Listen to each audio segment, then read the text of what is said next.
হরে কৃষ্ণ কৃষ্ণ কৃষ্ণ হরে হরে, হরে রাম রাম রাম হরে হরে। নিতাই গৌর সীতানাথ প্রেমানন্দে, হরি হরি বল। তো যাদের কাছে ধামায়িত গ্রন্থ আছে তারা বের করুন 102 পৃষ্ঠা, 8ম অধ্যায়, শ্রী হরিহর ক্ষেত্র শ্রী মহাবারাণসী শ্রী গোদ্রম দ্বীপ। বুঝতে পারছেন? 102 পৃষ্ঠা বের করুন, শ্রী হরিহর ক্ষেত্র শ্রী মহাবারাণসী। তো কালকে আপনারা নৃসিংহদেব দর্শন করেছেন। তো নিত্যানন্দ প্রভু জীব গোস্বামীকে নিয়ে যে পরিক্রমা বেরিয়েছিলেন, ওইটা দ্বিতীয় দিন তারা নৃসিংহ ক্ষেত্রে বাস করেছেন। বুঝতে পারছেন? আপনারা ঘোড়ামারা মাঠে বাস করলেন তার একটু আগে। তো সেই নৃসিংহপল্লী থেকে নিত্যানন্দ প্রভু জীব গোস্বামী, শ্রীবাস ঠাকুর আর অন্যান্য ভক্তগণকে নিয়ে ভোরবেলা কীর্তন করতে করতে এই হরিহর ক্ষেত্রে এলেন এবং এখানকার কথা বলেছেন। তো আমরা এখন পাঠ করব। ঠিক আছে? বের করেছেন বই? আচ্ছা। জয় জয় জয় শ্রী শশীসুতম, জয় জয় জয় শ্রী অবধূতম, সীতাপতি জয় ভকতরাজ, গদাধর জয় ভক্ত সমাজ, জয় নবদ্বীপ সুন্দর ধাম, জয় জয় জয় গৌর কি নাম, নিতাই সহিত ভকতগণ, হরি হরি বলি চলে তখন, ভাবে ঢল ঢল নিতাই চলে, প্রেমে আধো আধো বচন বলে, ঝর ঝর ঝরে আখির জল, গোরা গোরা বলি হয় বিকল, ঝকমক করে ভূষণমাল, রূপে দদ দিকে হইল আল, শিবাস নাচিছে জীবের শনে, কভু কাঁদে কভু নাচে সগনে, আর যত সব ভকতগণ, নাচিতে নাচিতে চলে তখন, অলোকানন্দার নিকট আসি, বলেন নিতাই আনন্দে ভাসি। এই মন্দিরের পশ্চাতে পিছন দিকে একটা নদী আছে, সেই নদীর নাম হচ্ছে অলকানন্দা। সেই অলকানন্দার নিকটে এসে নিত্যানন্দ প্রভু আনন্দে ভেসে ভক্তগণের কাছে বলতে লাগলেন, বিল্লপক্ষ গ্রাম পশ্চিমে ধরি, মন্দাকিনী আসে নদিয়া ঘেরি, সুবর্ণ বিহার দেখিলে যথা, মন্দাকিনী সারে অলকা তথা।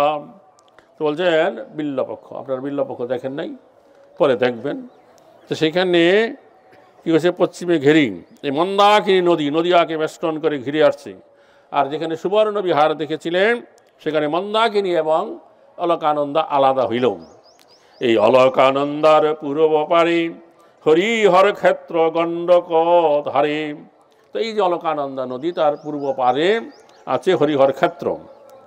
শ্রীমূর্তি প্রকাশ হইবে কালে, সুন্দর কানন শুভিবে ভালে। তো যখন নিত্যানন্দ প্রভু এসেছিলেন তখন এইখানে নিশ্চয়ই এই হরিহর ঠাকুর প্রকাশিত হন নাই। তিনি বলছেন সুন্দর মূর্তি ভবিষ্যতে কি হবে, প্রকাশিত হবে, আর সুন্দর কানন বন এখানে প্রকাশিত হইবে। এই যে হয়ে গেছে, চারিদিকে তাকাই দেখুন বন। তো শৈব অলকা পশ্চিমে দেখহ কাশী, শৈব শাক্ত সেবে মুক্তিদাসী, বারাণসী হইতে এ ধাম পর, হেতায় দুর্ঝটি পিনাকি দর, গৌর গৌর বলি সদাই নাচে, নিজ জনে গৌর ভগতি যাচে। তো বলছেন এখানে শৈব, যারা শিবের আরাধনা করেন তাদেরকে বলা হয় কি শৈব, আর যারা শক্তি তত্ত্বের আরাধনা করে তাদেরকে বলা হয় শাক্ত। বলছে এখানে শৈব এবং শাক্ত মুক্তিদাসী তার সেবা করে। তো এই হচ্ছে বারাণসী হইতে এই ধাম অনেক পাবন আছে। বুঝতে পারছেন? তো এখানে সর্বদা শিব ঠাকুর গৌর গৌর বলে নৃত্য করেন এবং নিজ জনকে তিনি কি করেন, প্রেম প্রদান করেন। নিতাই গৌর প্রেমানন্দে, হরি হরি বল। তো সহস্র বৎসর কাশিতে বসি, লভে সেই মুক্তি জ্ঞানেতে নাসি। বলছে হাজার বছর কাশিতে বাস করে যারা জ্ঞানী তারা মুক্তি পথ প্রাপ্ত হয়। হ্যাঁ, তো তাহা তো হেতায় চরণে ঠেলি, না সেন ভক্ত গৌরাঙ্গ বলি। নিতাই করবে মরণ। তো ভক্তরা, মহাপ্রভুর ভক্ত কৃষ্ণ ভক্তরা, তারা কোনো মুক্তিপথ পেতে চায় না, তারা সেই মুক্তিপথকে ছেলে এইখানে তারা গৌরাঙ্গ বলে নৃত্য করে। আচ্ছা, নির্জন সময়ে এখানে জীব, কানে গৌর বলি তার এন শিব। বারাণসী হইতে এ ধাম পর, জীবের মরণে নাহি কো ভয়। বলছে এখানে এসে কোনো জীব যদি মৃত্যুবরণ করেন, তখন স্বয়ং শিব ঠাকুর তার কানে গৌরাঙ্গ নাম প্রদান করে থাকে। বুঝতে পারছেন? এ হচ্ছে বারাণসী থেকে এই ধাম অত্যন্ত পাবন, এখানে জীবের মরণের কোনো ভয় নাই। বুঝতে পারছেন? হরে কৃষ্ণ। এত বলি নিতাই নাচে, গৌর হরি প্রেম জীবের যাচে। অলক্ষে তখন কৈলাসপতি, নিতাই চরণে করিল নতি।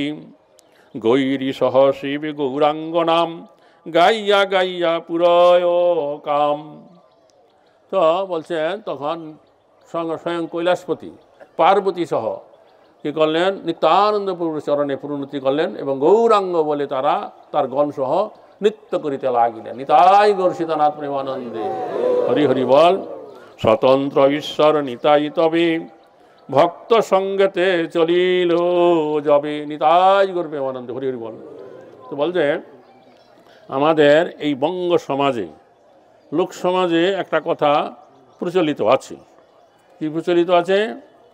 যে কাশিতে মইলেই মুক্তি, কাশিতে গিয়ে মারা গেলে সে কী করে মুক্তিপথ প্রাপ্ত হয়ে যায়। এই জন্য আমাদের এই বঙ্গদেশের প্রাচীনকাল থেকে একটা প্রথা আছে, বহু মানুষ বৃদ্ধকালে তারা কি করে কাশিতে গিয়ে বাস করে, কাশিতে গিয়ে মারা যাবে, তাহলে মুক্তিপথ পাবে। আর বলছে এই স্থান সে মহা বারাণসী, এখানে যদি কেউ দেহত্যাগ করবে তাহলে কি হবে, স্বয়ং শিব ঠাকুর তার কারণে গৌরাঙ্গ নাম প্রদান করে থাকে। এই জন্য জীবের মরণে কোনো ভয় নাই, হচ্ছে মহা বারাণসী। বুঝতে পারছেন? তা আপনারা এই নদিয়ার রাজা, কৃষ্ণনগরের রাজা ছিল, কি নাম জানেন? রাজা কৃষ্ণচন্দ্র।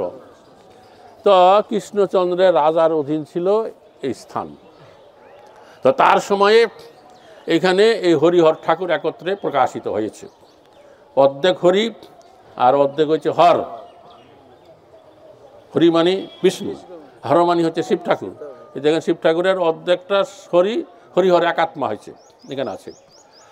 আর এইখানে যখন রাজা কৃষ্ণচন্দ্র জানতে পারলেন যে এইখানে গিয়ে মারা গেলে স্বয়ং শিব ঠাকুর তার কানে কর্ণ কৃষ্ণ নাম গৌরাঙ্গ নাম প্রদান করে থাকেন, তাই বৃদ্ধকালে সেই কৃষ্ণচন্দ্র রাজা তার পুত্রের হাতে রাজ্যভার অর্পণ করে তিনি এখানে এসে বাস করলেন।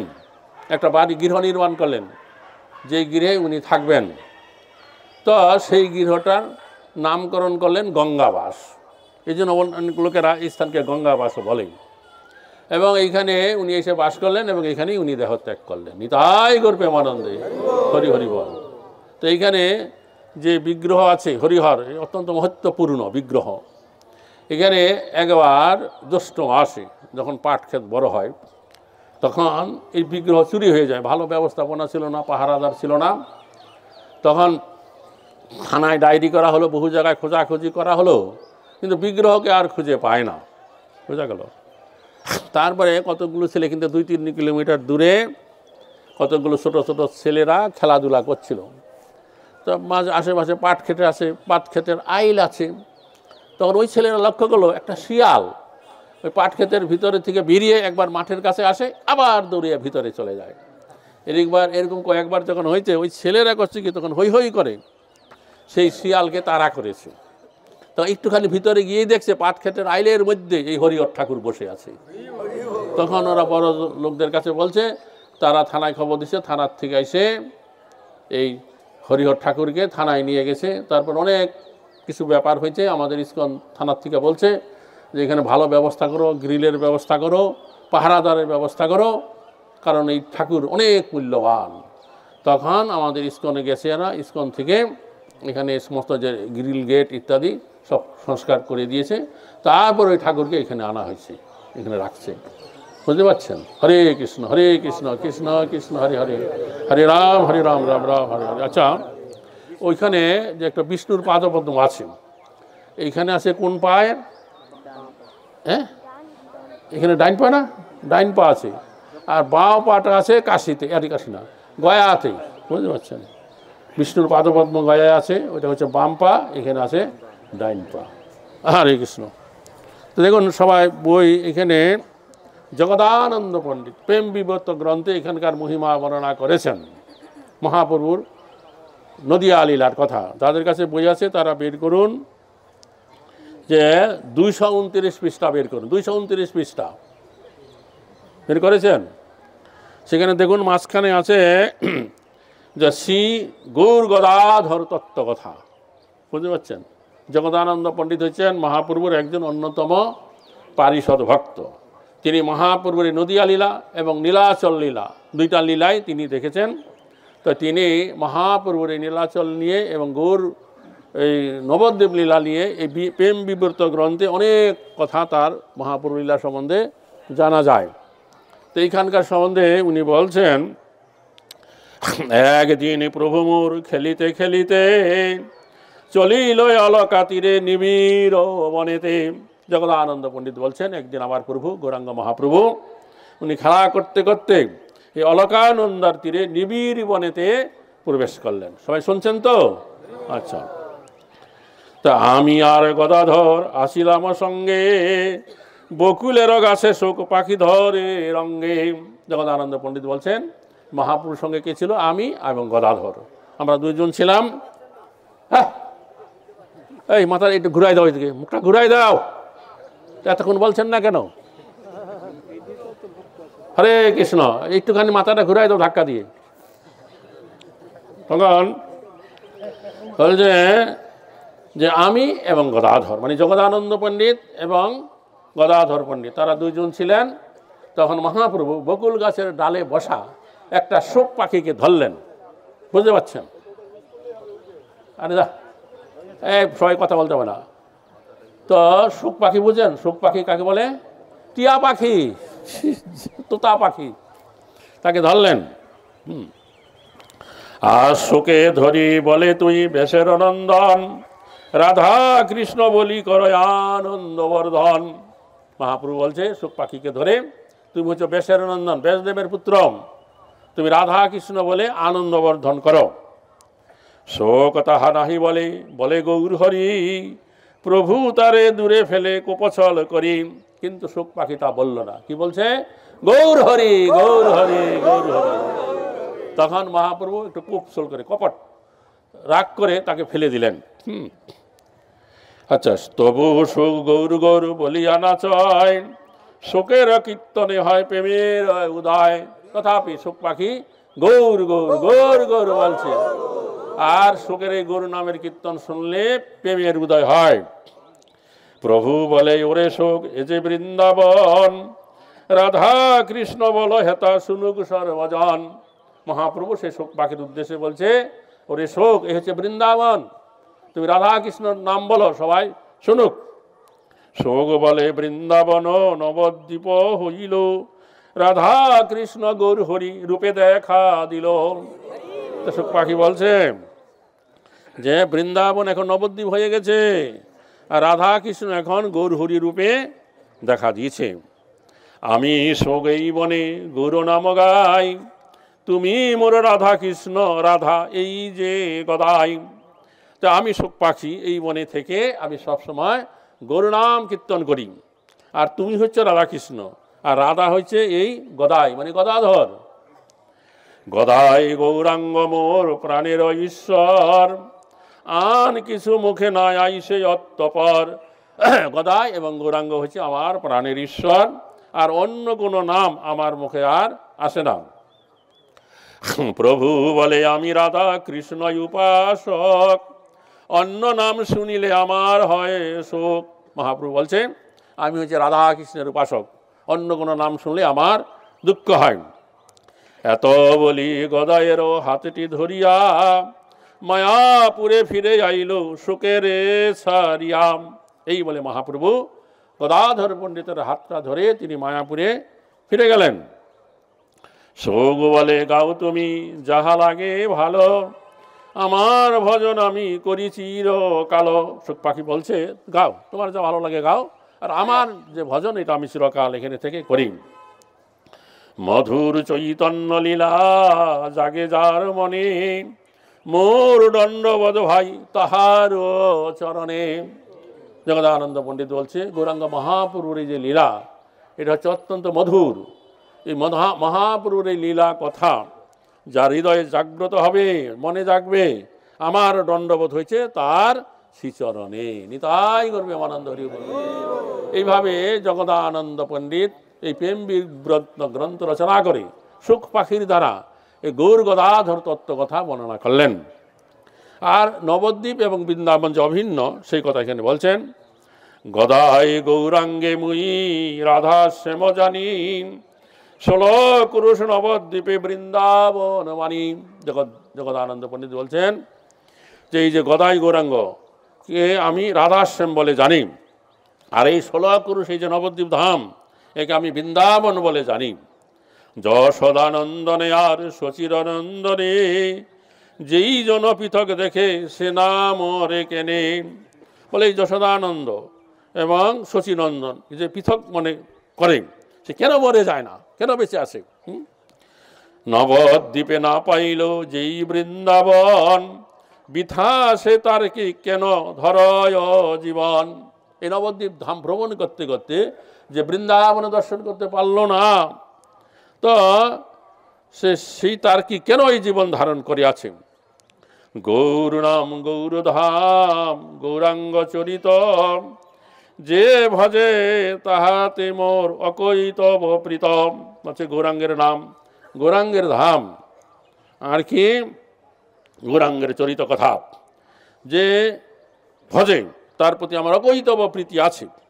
গৌররূপ গৌর নাম গৌরলীলা গৌরধাম, যে না ভজে গৌরেতে জন্মিয়াম।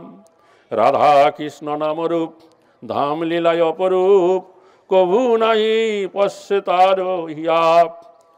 বলছে এই গৌর দেশে জন্মগ্রহণ করে যে গৌরাঙ্গের রূপ, গৌরাঙ্গের নাম, গৌরাঙ্গের লীলা, গৌরাঙ্গের ধাম যে ভজনা না করলো, তো রাধা কৃষ্ণ নাম লীলা তার কি হয় ধামরূপ, কোনো অপরূপ কখনো তার হৃদয়ে স্পর্শ লাভ করতে পারবে না। নিতাই করবে আনন্দে হরি হরি বল বল হরি।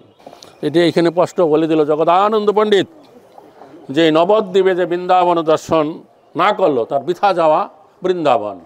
এই নবদ্বীপের মাঝে বৃন্দাবন দর্শন করতে হবে।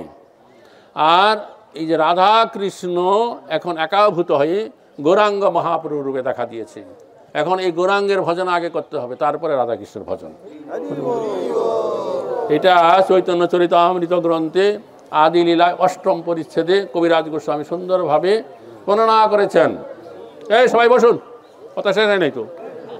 তখন কি হলো যে 8ম পরিচ্ছেদে বর্ণনা করলেন যে এই গৌরাঙ্গ মহাপ্রভুর আগমনের পরে যারা এই গৌরাঙ্গর মহাপ্রভুর ভজনা না করে, সেই কার ভজনা করবে? রাধাকৃষ্ণ ভজনা করবে, তাদের বৃথা সেই ভজনা। এটা তাদের অসুরের মধ্যে গণনা করেছে। কেন বলছে, যেমন কৃষ্ণলীলা চলাকালীন সময়ে জরাসন্ধ রাজা ছিল। জরাসন্ধ রাজা বাড়িতে প্রতিদিন সকালবেলা স্নান করে শালগ্রাম শিলা অর্চনা করত। শালগ্রাম শিলা আমি ভগবানের রূপ, ভগবানের সেবা করত, এবং সেই তারপরে যে তার কাছে যা চাইতো তাই তাকে দিয়ে দিত, বড় দাতা ছিল। তো সেই যে জরাসন্ধ রাজা তখন কী করলো, পরবর্তীকালে যখন ভগবান শ্রীকৃষ্ণ মথুরা বৃন্দাবনে অবতীর্ণ হইল, তার বিরোধিতা করলেন, তার শত্রু হইলেন, তাকে বধ করতে চাইল, 17 বার মথুরা নগরী আক্রমণ করতে চাইল। বুঝা গেল? এই জন্য জরাসন্ধ রাজাকে অসুর বলা হয়েছে। বাড়িতে শালগ্রাম শিলা পূজা করলো, অথচ কৃষ্ণকে চিনতে পারলো না, তার শত্রুতা করলো। তো সেই রকম এই গৌরাঙ্গ মহাপ্রভুর আগমনের পরে যারা গৌরাঙ্গের ভজনা না করে রাধাকৃষ্ণ ভজনা করবে, তারাও সেই রকম অসুরের মধ্যে গণন। চৈতন্য চরিতামৃত অষ্টম পরিচ্ছেদে এই কথা বলছে, নিতাই করবে মানন্দে হরি। তেমনি যারা এই গৌরধামে ভজনা করে কৃষ্ণ পাবে না, তারা যদি আবার বলে যে এখানে ভজন হয়েছে না আমি বৃন্দাবনে যাব, তারাও সেই রকম অবস্থা হবে। হরে কৃষ্ণ। এবং দেখা গেছে বহু সাধু মহাত্মা তারা বৃন্দাবনে অনেক কাল ভজনা করে তারপরে তারা আবার এই নবদ্বীপ ধামে এসে ভজনা করেছে। গৌরকিশোর দাস বাবাজি মহারাজ, জগন্নাথ দাস বাবাজি মহারাজ, জগন্নাথ দাস বাবাজি মহারাজ দীর্ঘকাল বৃন্দাবনে 84 করে বহু স্থানে ভজন করলেন। তারপরে বৃদ্ধ বয়সে তিনি চাইলেন না, এই বৃন্দাবনের ভজন তো অনেক হলো, এইবার আমি নবদ্বীপ ধামে গিয়ে ভজন করব। তখন বৃন্দাবনবাসী অনেক সাধুরা বৈষ্ণবরা বলে, এই কি বাবাজি মহারাজ, সবাই সর্বস্ব ত্যাগ করে বৃন্দাবনে আছে, আর আপনি বৃন্দাবন ছেড়ে গৌরধামে যাচ্ছেন, নবদ্বীপ ধামে, ব্যাপার কি? তখন বাবাজি মহারাজ বললেন, দেখো তোমাদের এই যে বৃন্দাবনের ভজনটা খুব কঠিন, নবদ্বীপের ভজনটা, গৌরাঙ্গের ভজনটা খুব সহজ। কীরকম? দেখো, এই যে কৃষ্ণ বাল্যকালে একটা দধির হাড়ি ঢিলা মেরে ভেঙে দিয়েছিল বলে মা যশোদা তাকে লাঠি নিয়ে তাড়াই করছে, তারপর তাকে কোমরে পেটের মধ্যে বেঁধে রেখেছে। আর আমার গৌরাঙ্গের ভজনা দেখ, বাল্যকালে গৌরাঙ্গ মহাপুর একবার রাগ করে চেরা কাঠ নিয়ে সচিমাতার ঘরে যত হাড়ি করা ছিল সমস্ত কিছু ভেঙে দিয়েছে। সচিমাতা কিচ্ছু বলে নাই, সে কান্না করতে করতে সে একবারে ঘুমিয়ে পড়েছে। তারপরে সচিমাতা কিছুক্ষণ পর সমস্ত কিছু ঠিকঠাক করে তাকে তেল মাখাই দিয়ে বলো, যা নিমাই তুমি এখন স্নান করে আসো। নিমাই স্নান করতে চলে গেল। এইটা হচ্ছে আমার গৌরাঙ্গের ভজন, মহিমা দেখ। এই কথা তিনি বললেন এবং তিনি বৃন্দাবন ছেড়ে এই নবদ্বীপ ধামে এসে 40 টাকা দিয়ে একটা জায়গা কিনে ওখানে ভজন কুটির করে ওখানে ভজন করলেন এবং এখানেই উনি দেহত্যাগ করলেন এবং গৌরনিতাই বিগ্রহের সেবা করলেন। বোঝা গেল? ওই যেদিন নবদ্বীপে যাবেন বা আমি ওই দিন বিকালবেলা মহীশূরাতে আমি আপনাদের সেই কথা বলবো। হরে কৃষ্ণ, নিতাই গর্বে আনন্দে হরি হরি।